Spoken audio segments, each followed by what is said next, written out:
Assalomu alaykum hurmatli televizor ko'ruvchilar. Uyg'ur televiziyasining kundalik xabarlarini ko'rishinglarni qarshi olamiz.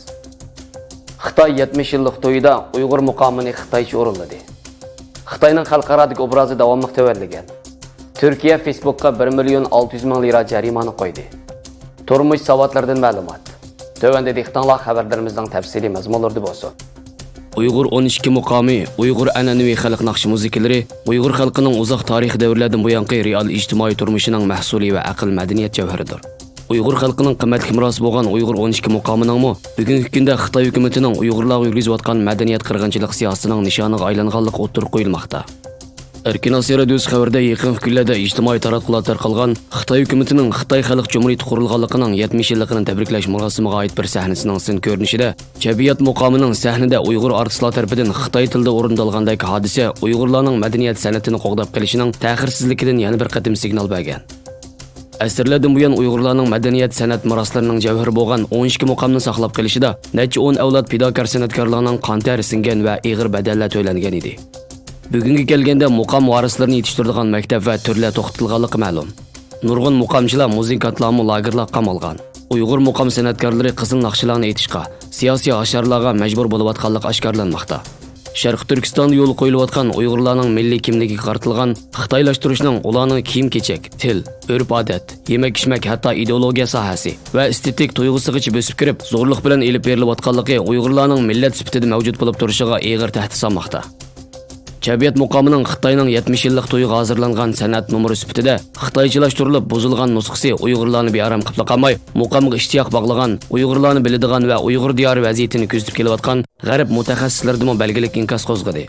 U vaqtda o'zining o'ylaganlarini bildirgan ilgari Sharq Turkistonda muqom o'rgangan Amerikadagi tadqiqotchi doktor Alice Anderson xonim, garchi Xitoyning tashviqotidan hayron qolmagan bo'lsa-mu, ammo o'zining bearam bo'lganligini, ya'ni Uyg'ur muqomining faqat Uyg'ur tili bilan voyaga yetgan bir tarixiy musiqa merosi bo'lish sifati bilan buning boshqa hech qanday bir tilda estetiklik Uyg'ur tilidek zo'q bermaydiganligini bildirdi. Bu vaqtda bayonot e'lon qilgan Sharq Turkiston informatsion markazining raisi Abdul Qarqash apandi mundaq dedi: Xitoy kommunistlari shu qadar rasvo bir hokimiyat ekanki, bizning 1000 yillik madaniy merosimizda ham tab tortmay bundoq cho'ng bir faoliyati Xitoy madaniyati deb sahnaga olib chiqishi ularning naqadar nomussiz ekanligini o'tirg'i chiqadi. Qarqash apandi yana butun dunyodagi Uyg'ur muhojir qarindoshlarga o'zimizning madaniy meroslarga ega bo'lishning navbatdagi muhim xizmatlarning bir qismi ekanligini ta'kidladi.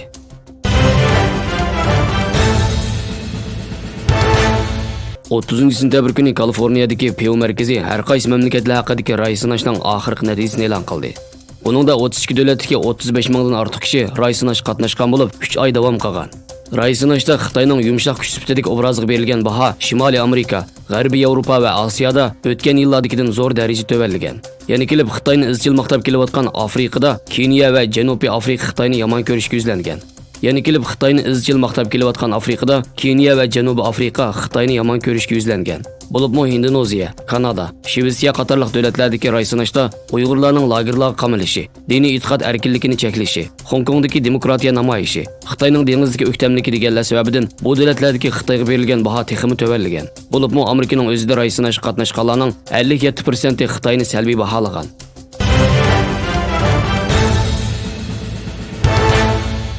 Kishilarning xususiy ma'lumotlarini qo'g'dash organi Facebookning ma'lumotlarni qo'g'dash xiloflik qilganlik uchun 1 million 600 ming lira jarimani jazosi berilganligini e'lon qildi. Kishilarning xususiy ma'lumotlarini qo'g'dash organi Facebook ishlatuvchilarga tava ism, jins, tug'ilgan kuni, to'y qilgan yoki qilmaganligi, o'qish tarixi, diniy ma'lumoti, yurti, turishlik o'rin xaritasi, Facebookda yaqinqi mazgillarda olib borgan izlash faoliyatlari, Facebook ishlatuvchilari ta'qib qilgan 500 ga yaqin oldingi qatordagi hisoblar qatorliq xususiy ma'lumotlarning qo'g'dalmaganligini aniqlab chiqdi.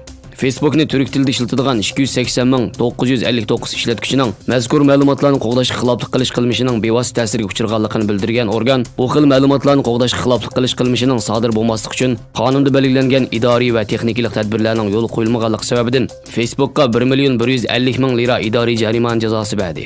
Uningdan boshqa yana qonunda belgilangan kishilarning to'plangan xususiy ma'lumotlari qonunsiz yo'llar bilan boshqalar tomonidan qo'lga tushirilgan taqdirda ma'lumotga mas'ullar eng qisqa vaqt ichida ma'lumot egasiga xabar yetkazish lozim degan hukm jihatdami Facebookning kishilarni vaqtida ahvoldan xabardor qilmaganligi sababidan 450 ming lira jarimani jazosi berilish qaror qilindi. Kishilarning xususiy ma'lumotlarini qo'g'dashga rioya qilmaganligi sababidan Facebookka jami 1 million 600 ming lira jarimani jazosi berilgan bo'ldi.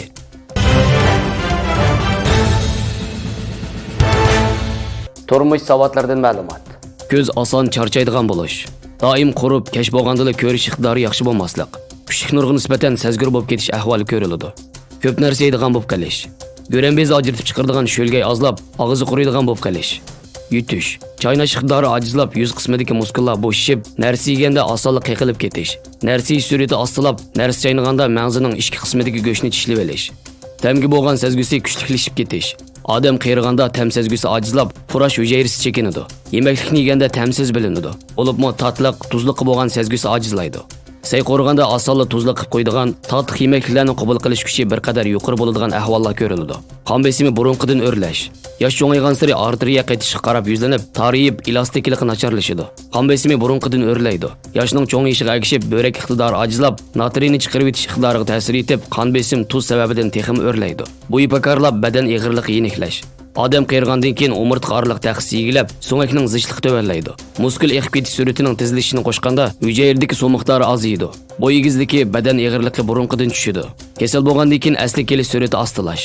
Immunitet iqtidori yoshning cho'ngayishiga agishib nacharlab, yaralanganda yara eg'izining asli kelishi ilgirkidan asta. Zukam bo'lganda yaxshilanish vaqtimi uzraydi. Hojatxonada o'tirish vaqti uzrab, qitim soni ko'payish. Üçay yo'ldagi muskullarning kuchi yo'q, ham üçay yo'ldagi nerv sistemasini qirib, üçayning lo'mildishi ozayib, osonlik qavziyat bo'ladigan, dard qilganda qiynaladigan ahvol ko'riladi. Do'saqning sig'imi kichiklab, suylikni tangshab turadigan hormon ajratib chiqarish ozayib, kichik dard ko'p bo'lish. Bo'libmi kechida qopab hojatga chiqadigan ahvol ko'paydi. Uyqu odati o'zgarish. Uxlash vaqti ilgirkidan ozaydigan, kechida oson uyg'onib, kunduzi to'liqlaydigan ahvol ko'riladi. Yiqilib ketgan tas qiladigan ahvol ko'payish. So'ngakning iqtidori chekinganlikdan muskul kuchi ojizlashib, o'shiq bo'g'imining harakat darajasi kichiklab, yo'l manganda bilib bilmay toponni so'raydigan, yiqilib ketgili tas qiladigan ahvollar ko'riladi. Yo'lning sur'ati ostilash.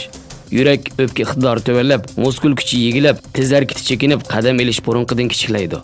Tez manganda nafas yetishmaydigan, oson herib qoladigan, to'xtab dam oladigan ahvollar ko'riladi. Xabarlarimizni ko'rganingizga rahmat. Ko'rishguncha omon bo'linglar. Xayr xo'sh. Allohga omonat.